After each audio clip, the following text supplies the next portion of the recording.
going to be just a few more minutes. They're just making sure that all the information is correct across the board. So just a couple more minutes and they'll start.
Station, so it's a big deal. Yeah, well done. All right, folks, I appreciate your patience. I know we're running a few minutes behind here. As you might glean from the assembly behind me here, there's many things going on here, many different layers to this. I'm gonna start with a recap, a little bit of things you may already know. I'm going to offer a little bit of new information. We do have some other folks that have agreed to speak here today. I'm going to start out with just offering our condolences to the families who lost loved ones or who have loved ones fighting for their lives right now in area hospitals. It's been a very long time in the city of Milwaukee since we've had a loss of life this large and with so much potential risk associated with it.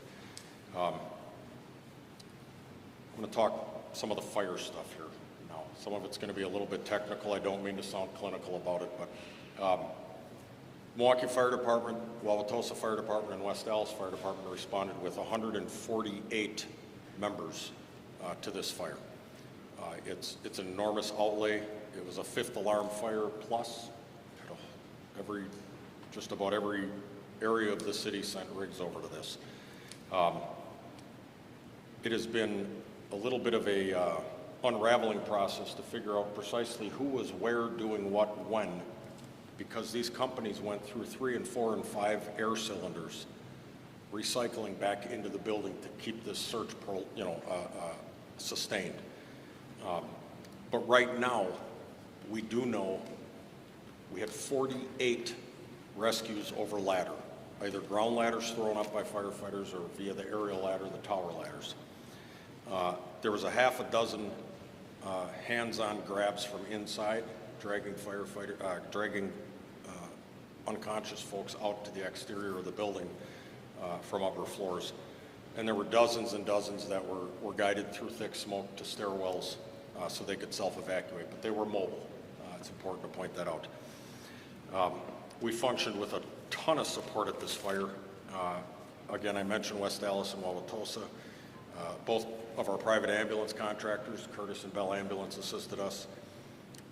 We Energy's Electric and Gas, the Milwaukee Fire Bell Club, some of the folks you'll hear from today, the American Red Cross and Salvation Army.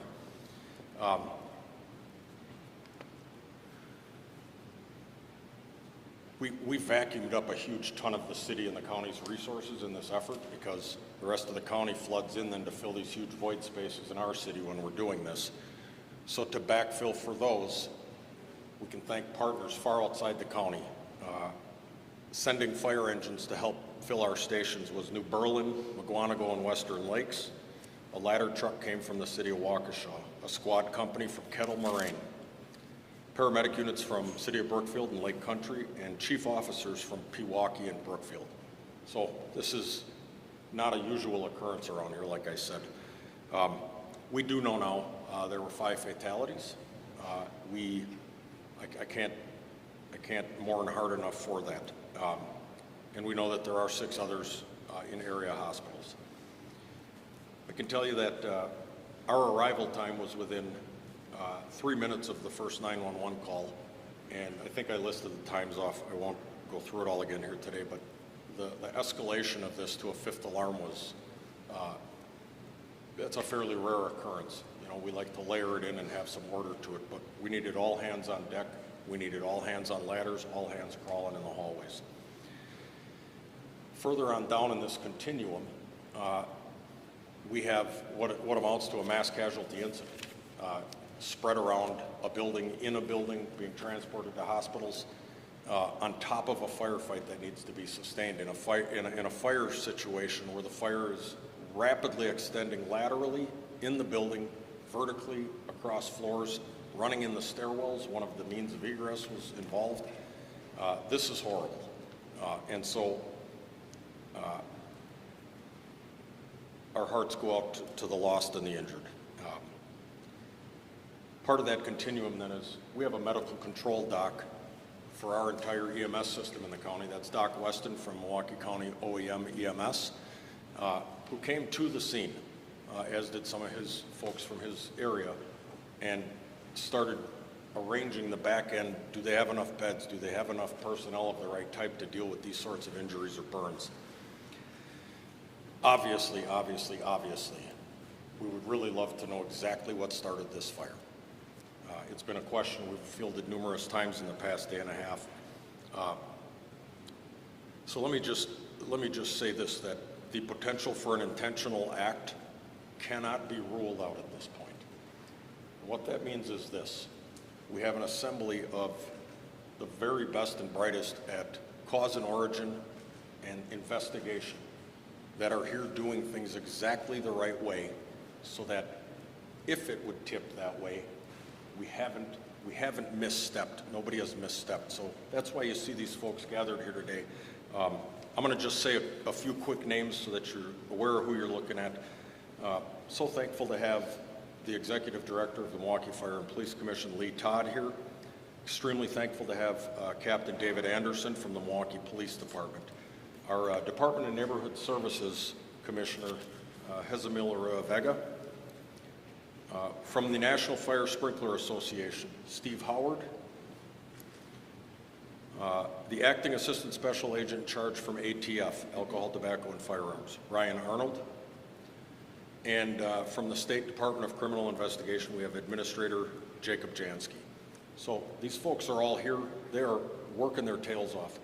I want to acknowledge the frustration with us not being able to just throw a bunch of information up for consumption, but we are necessarily isolating the information so that we don't send an investigation down the wrong road or derail something if something comes to light later on.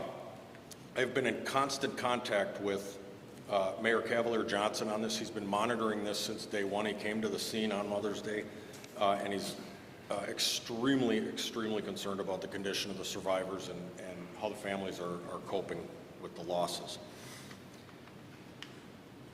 I think I made no bones about it that this building was built in 1968. It has no sprinklers and no standpipes.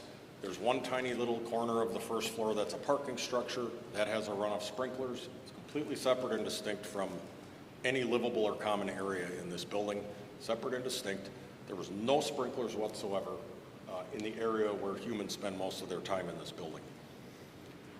No standpipes for us to use, meaning we had to hand lay hose lines up to the fourth floor and down extremely long runs of hallway. Just this morning at MATC on 6th and State, we sent a high-rise firefighting assignment over for a report of a fire on the third floor. That's a huge complement of equipment to go to a fire.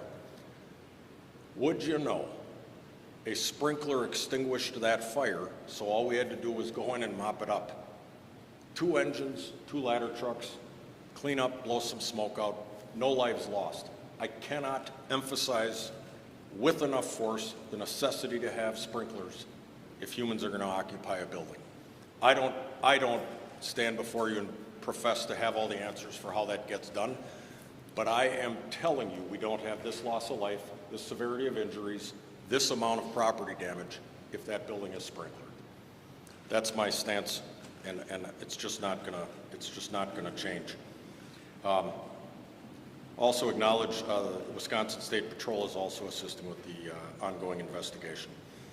We're ballparking the building will be available roughly a week. Please don't quote me and look at the calendar. Roughly a week. There's a lot of components to this. There's 85 units, multiple people going different directions, seeing different things, experiencing different things. There's a ton of square footage in this building. I think I told you the other day, it's like 96,000 square feet. There's a ton of area to cover. This is just necessarily going to take time. We're so thankful, and Mark will talk in a few minutes, to have the Red Cross caring for all the occupants. They have shelter. They have access to food, to clothing, medicine. But the question remains, hey, are they going to be able to go back in that building? And it's a great question. The building is not a total loss. It is just currently totally uninhabitable. And so as this investigation carries on, it is completely boarded up and secured. I have heard discussions about additional security because we don't want people fearing for their belongings.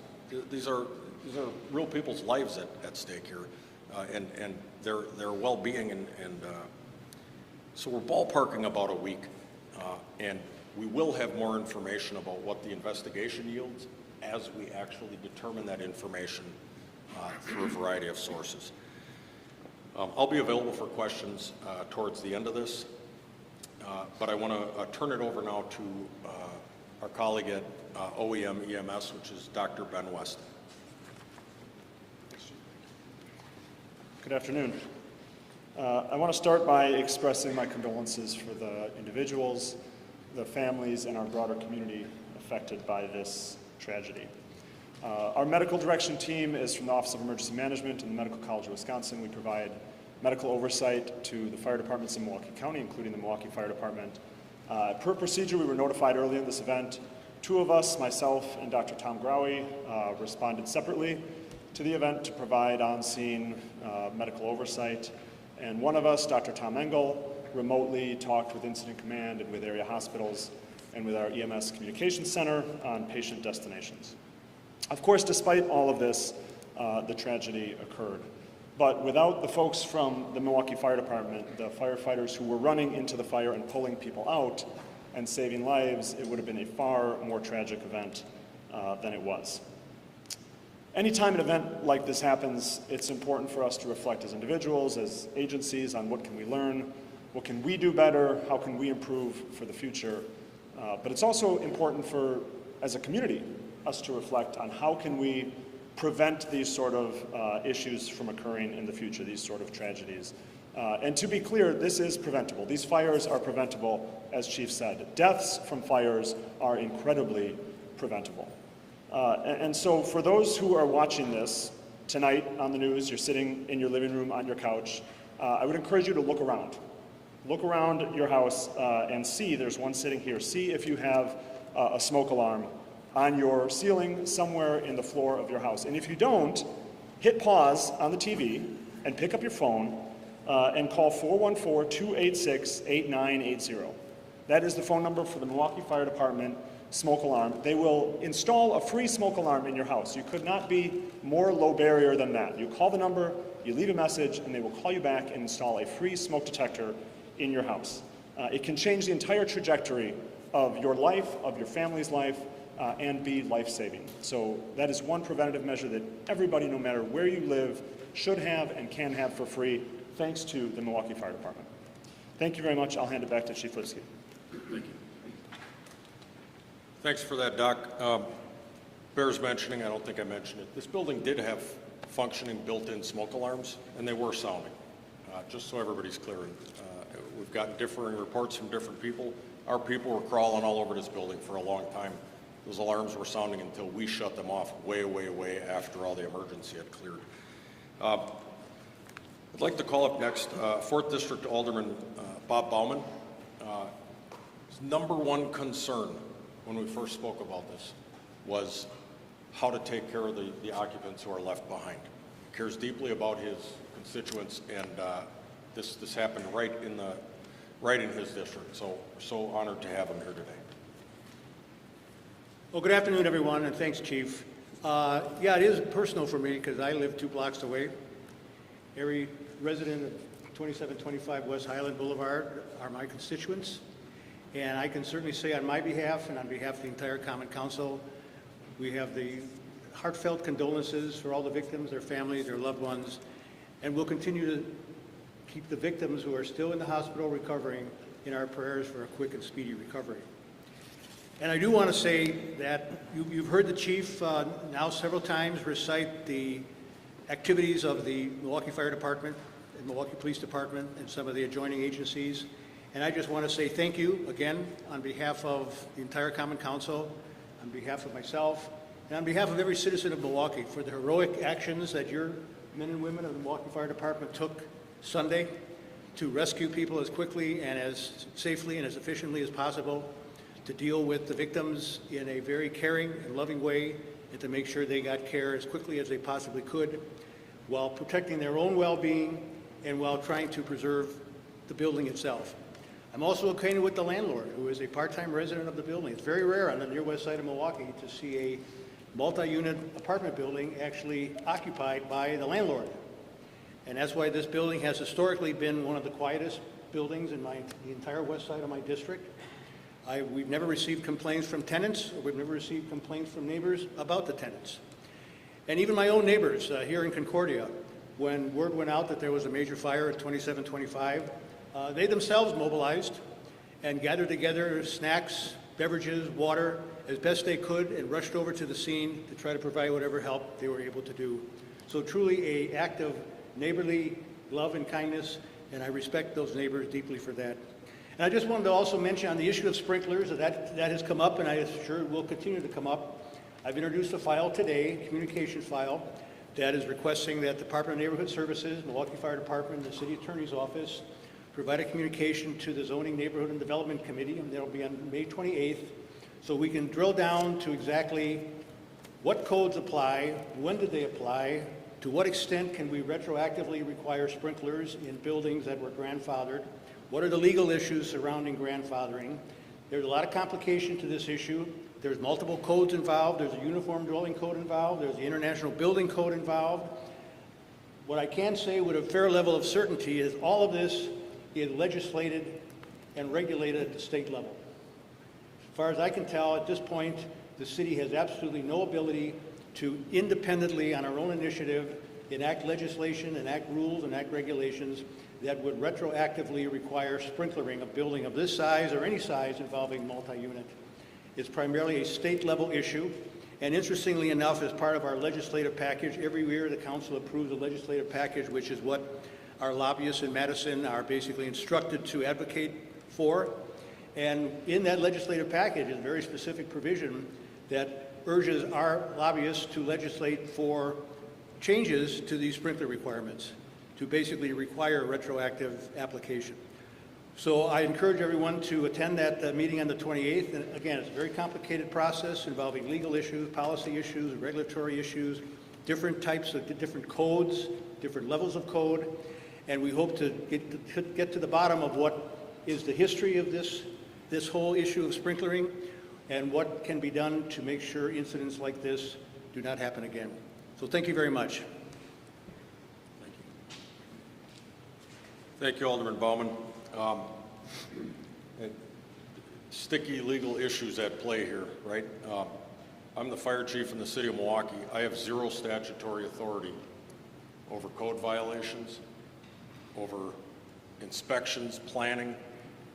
This is very unique for a major urban fire department to not have the fire chief with actual legal authority in this regard. I am blessed in the city of Milwaukee because the Department of Neighborhood Services, under the current commissioner and the previous few commissioners, has been very, very open to having very real conversations, and they include me in a whole bunch of stuff you really don't have to. So we do the best with what we can. An interesting thing for you to look into would be why the state of Wisconsin does not have a state fire marshal. So it all plays in. It's a big tangled mess here. My next person at the podium here is the executive director of the American Red Cross of Wisconsin here, and that is my friend and colleague Mark Thomas. Thank you, Chief. Thanks for allowing me to be here. I appreciate all of you being here too, so we can just as the doctor said, amplify the message on fire safety. We can save more lives by having people understand and partake in fire safety. We're all going to be doing something for our community. Let me start by also conveying my thoughts with those that are affected by this tragedy. As Chief mentioned, this is one of the larger fires that we've had to deal with in quite some time, and anytime there's loss of life, it impacts many, and our thoughts are with all of those impacted. So what happens under a normal circumstance when there's a fire, and the Milwaukee Fire Department assesses the situation and they recognize that there'll be people that are displaced, a call is made to the American Red Cross. And that's what happened Sunday morning, and we were out there within the first couple of hours working with the folks that were displaced. They were taken across the street to a reception center at a church, and then we opened up a shelter on Sunday afternoon. And so we opened up a shelter at Holler Park, which is at 5151 South 6th Street, and we want to thank Milwaukee County for making that building available. And again, prior to that, they were at the Bethesda Church as they were awaiting information and the outcome. The shelter is open on Sunday afternoon. It's still open, and it'll be open for some time to come. And right now, there are 29 people that stayed at the shelter last night. So over 100 people displaced, but not all of them needed the services of the shelter. And so they had other places to go, friends, family, but 29 people were there last night. And those numbers can fluctuate on any given night, up or down, because someone who may have had a place to go Sunday and Monday may not have a place to go Tuesday and Wednesday, and they will be welcome at our shelter. Our volunteers and our staff are on site 24/7, providing them with health care, comfort kits. There's showers at the location, 3 meals a day. They actually have a television. I was out there this morning, they were watching television and trying to make the best of, as you can only imagine, a very challenging and traumatic situation.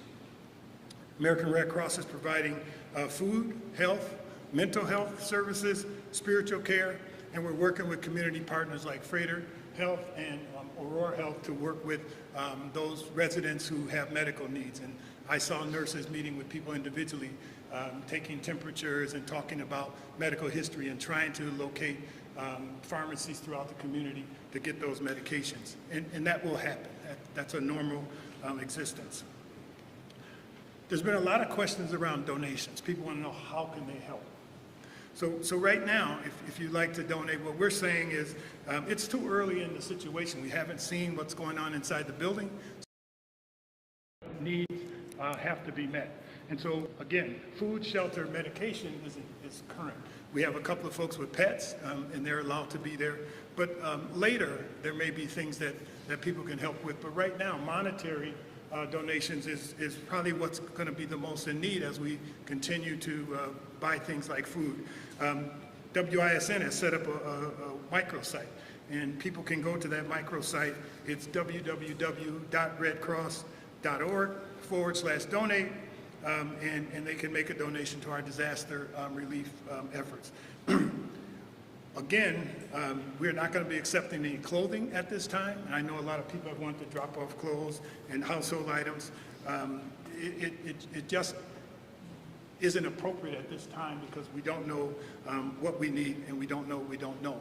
There are other nonprofits throughout the community. If people do want to make a donation, I can tell you that people with children are going to need diapers. So if someone wants to make a donation to the diaper mission, they can feel free to do that. People are going to need food. If they want to go to a local food pantry, make a donation, they can do that. There are still people that are hospitalized. They can always go and donate blood. We will continue to provide updates, and as we get access into the building and we transport those residents back, then we will have a more finite list of things that people can bring. But at this time, we're asking the community, please don't bring any clothing or food items to either the Red Cross or to the shelter, because right now we're overwrought with people that are just working on the basics. And I'll be around later for additional questions also. Thanks. A lot of moving parts here, so I don't want to slight anybody, but we also had assistance from Milwaukee County Transit Services. They came right to the scene to get people off the street and away from the noise and a chance to just take a breath, so thank you to them. The final person I'll bring up here to say something before we open up to questions is our host here today, the Executive Director of Near West Side, Lindsay St. Arnold Bell, reached out right away. It's just down the street from where this tragedy happened. What can we do? How can we help? I lied. She's the second last person. But I said, listen, we need a space we can go that isn't out in the middle of a road and isn't at a fire station. We need like a neutral spot that is all about dedication to the community. This was the spot. So thank you so much for opening your doors. And Lindsay. Good afternoon, and thanks for joining us here in the Near West Side. Near West Side partners and the entire Near West Side community is devastated by the loss of life and the loss of homes that happened on Sunday during the tragic fire. We're sending our thoughts and our prayers with everyone who is affected, the family and friends of the neighbors that we lost, the neighbors who are still in recovery, and those who are dealing with the aftermath, as well as our first responders who were there and dealing with that tragedy day of. We really want to extend our heartfelt thanks to the Milwaukee Fire Department and all of the emergency personnel who were there on that day. Their swift response, their long hours, their caring really helped to contain the fire and then saves the lives of so many. And without their quick action, we could be dealing with something far more tragic. Milwaukee Fire Department is active in our community every single day, usually not dealing with anything quite as extreme as this fire, but every day they show up and they are heroic in their efforts, and we are so grateful for them.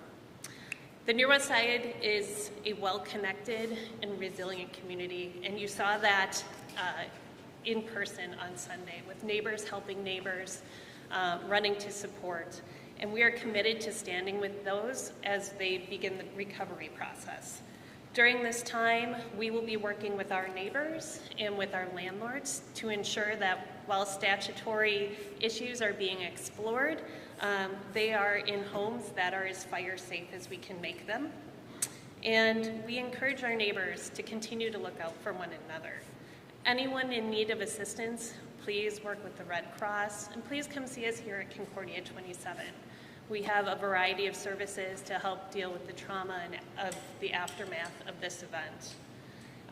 It's moments like this that the strength of our community really shines through, so we encourage everybody to continue to support one another with compassion and with action. And I just want to, again, thank everyone who is there with their quick response, to Alderman Bauman for taking such good care of his constituents here, and send, again, my deep felt thoughts and prayers to those who are currently recovering from this fire. Thank you. Thank you so much, Lindsay. The last person, certainly not least, but one of the doctors at Ascension Columbia St. Mary's Hospital. This is, as you know, this is the burn hospital. This is where we take the most serious of burn injuries, and they were certainly busy Sunday morning, and they remain busy right now. And so I'd like to introduce you to Dr. Jonathan Zlabik. Thank you. Hi, I'm Dr. John Zlabik. I'm the Chief Medical Officer at Ascension Columbia St. Mary's Hospital in Milwaukee. 8 patients presented to our hospital Sunday morning as a result of the fire. Some of these patients were treated for smoke inhalation, and some required care at the hospital's regional burn center, and our associates did an outstanding job caring for these patients. Though tragic, incidents such as Sunday's fire bring forth our hospital's full scope of capabilities and our associates' depth of knowledge, passion, and unique skills to deliver world-class care. The Regional Burn Center at Ascension Columbia St. Mary's Hospital in Milwaukee is one of only 2 regional burn centers in the state and has state-of-the-art resources and advanced treatment in caring for severe and life-threatening burns. And to anyone watching this who was involved in the fire, if you or someone you know was burned and has not yet received treatment, or if you're experiencing lingering effects from smoke inhalation, such as persistent coughing or shortness of breath, please come to the hospital and get checked out right away. Thank you. Thank you so much, Doc. I'll close kind of the prepared statement portion of this with just again extending my admiration for the men and women of the Milwaukee Fire Department who had way more wins than losses, and that is not to marginalize or diminish how horrible the losses are in this. It could be so much worse, but for the actions of our early arrivers and the sustained action of everybody that came later. So we'll take some questions now, and I'll jump backwards to something I said earlier that as frustrating as it is, we're not going to be able to give a whole bunch of details about the exact cause right now, just so you know. Well, Chief, yesterday we saw the ATF, we saw the fire marshals going in and out of the building. What type of work were they doing as they worked to determine the cause of this fire? That's a great question. So it follows the scientific process. They're going to work from the outside and then in, honing in on those areas that present themselves as the worst. What they're really trying to do is locate the origin. And then at that point, what caused it to start? And so, again, as you might imagine, with tons of fleeing occupants all experiencing and seeing different things, it takes a long time to get through all that. But there's also the physical collection of evidence. When I say evidence, I don't want that to imply criminal evidence, just evidence of fire cause and origin. It is a sneaky thing, fire investigation, because a ton of the evidence burns away. So when it's so expansive and covering so much square footage like this, it just takes time. You said that they'd be out of the building for maybe a week. Is that because of the danger inside, or is it the investigation? Great question. A little bit of both. We have obviously the investigation. To do that right, we need to isolate the building. But then we also have water damage. There is no gas or electric to the building at present. So it just would not be a good spot for people to try to get back to. And there will be an area of the building that even after the rest would open up, there are chunks of the building that sustained such serious fire damage. Those units wouldn't be inhabitable, but the structure itself appears to be sound. Sometimes people are allowed in with an escort or they just get car keys or medication or that type of thing. Do you anticipate perhaps that they're not allowed to get back in the next few days? That would be something that would start up after that roughly week estimated time. Chief, a question for you.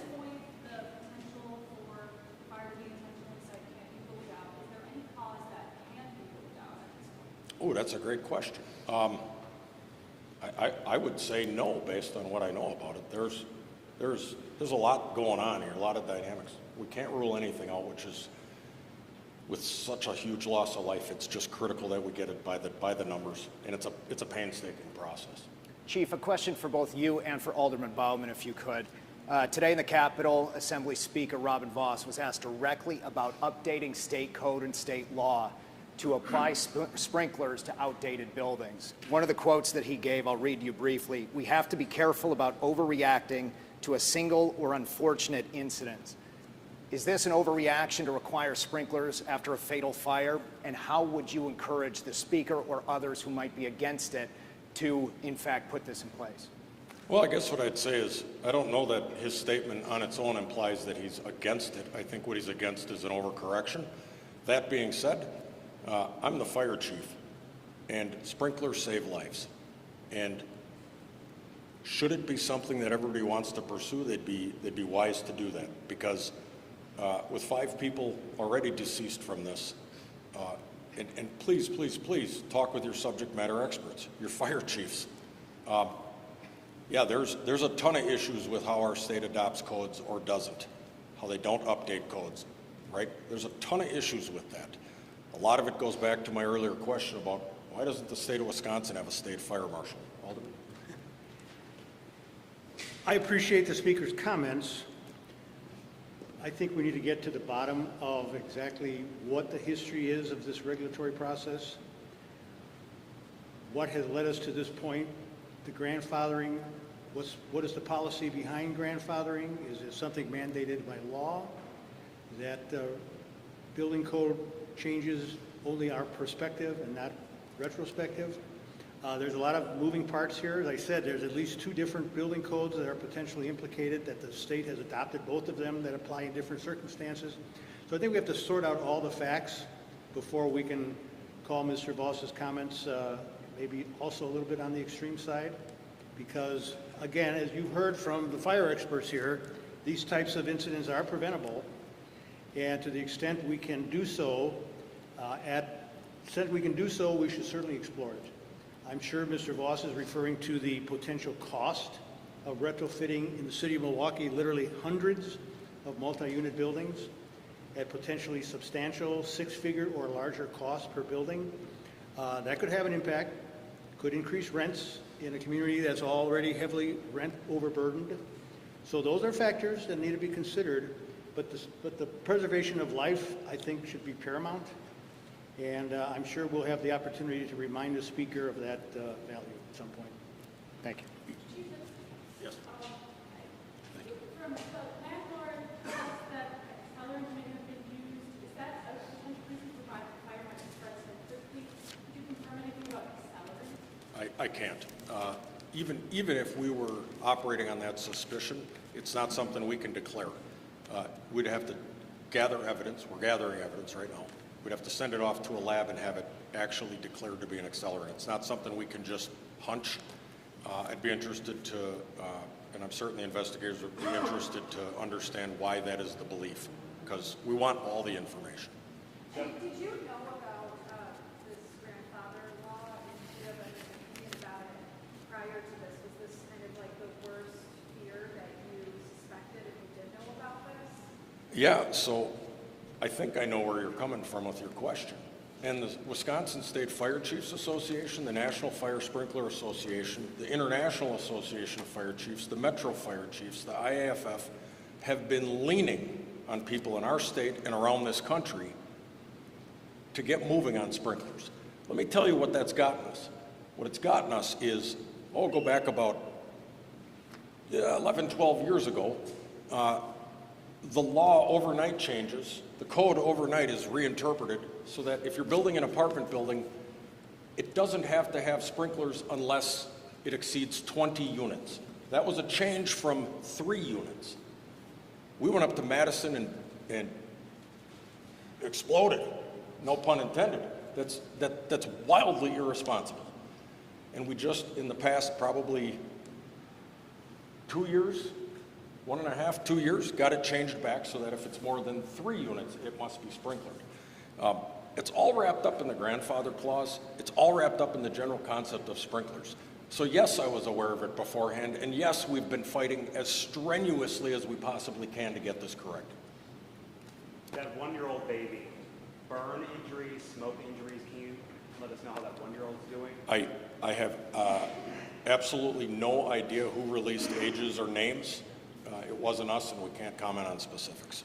What about, for either of the doctors maybe, the status of the others? We talk about no update. Is there a potential that there could be a greater loss of life at this point? We talk about 5 fatalities. Could that grow? I can say that out of respect for the patients' families, we're not going to comment on that at this time. Okay, thank you. I can say that we have a world-class burn center, one of the oldest in the country, that provides outstanding care. Chief, is there any information regarding the time of the fire? What did you guys be involved with? How long the fire had to go up? I think that'll bear itself out in the investigation, but I don't have hard and fast information. We were, it's not state secret, we were communicated with by people who said the second they observed smoke, they called 911. So I have to believe it wasn't that long, but I don't have an exact time. I know the investigation talked about has anybody been arrested in connection with this? Not that I'm aware of, I don't believe so. Chief, I know you said the potential for intentional acts cannot be ruled out, but I mean, is this fire suspicious? Can you view that right now? So from the fire department's point of view, we can determine origin and in some cases cause, but until we rule out a whole bunch of stuff, scientific methodology, we cannot state with certainty it's one thing or the other. I think suspicious may be the wrong word, but the loss of 5 lives and a number of other folks critically injured.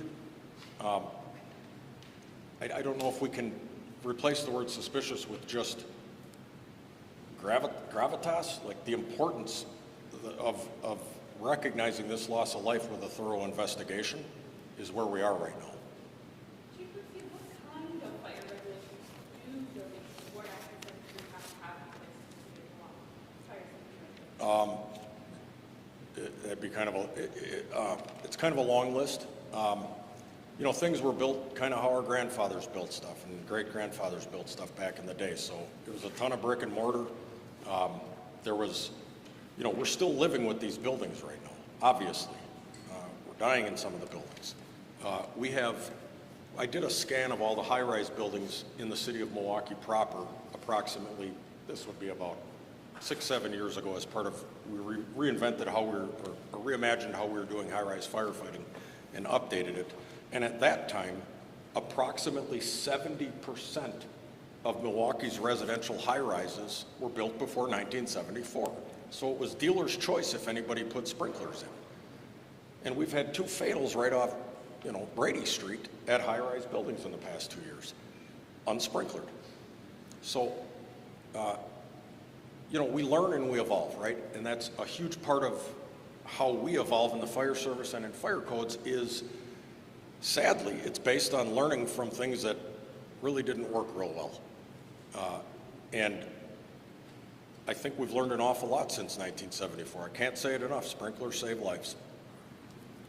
This is perhaps a question for the city or DNS, but at this point, do we have an exact number of how many buildings are part of that grandfather clause where they do not have sprinklers at this point? So we're seeking the same information probably for the same reasons. In the database, it would be a relatively simple pivot table or whatever you want to say to pull that information out. I don't have numbers for you right now. Commissioner Arroyo Vega. Good afternoon. Jesamil Arroyo Vega, Commissioner for the Department of Neighborhood Services, Chief of Building Inspection. And right now, we are assessing how many of those buildings, we call them actually existing non-conforming conditions. We try not to use the grandfather word, so I just wanted to kind of give you a heads up of what we're doing. So I have some bullet points that I will be able to share about what are building codes, what are the requirements, and where we're standing right now. In regards to your question, we are currently right now analyzing how many of those buildings are out there right now, and we'll look forward to the ZND and communication file that we'll be having in May 28 with all that information. So the Department of Neighborhood Services offers its deepest condolences to the families and friends to those who tragically lost their lives in the fire, as well as all the individuals injured and displaced. DNS have received questions regarding the code compliance of the building. To remove confusion on code enforcement of this property, here are a few bullet points for this subject.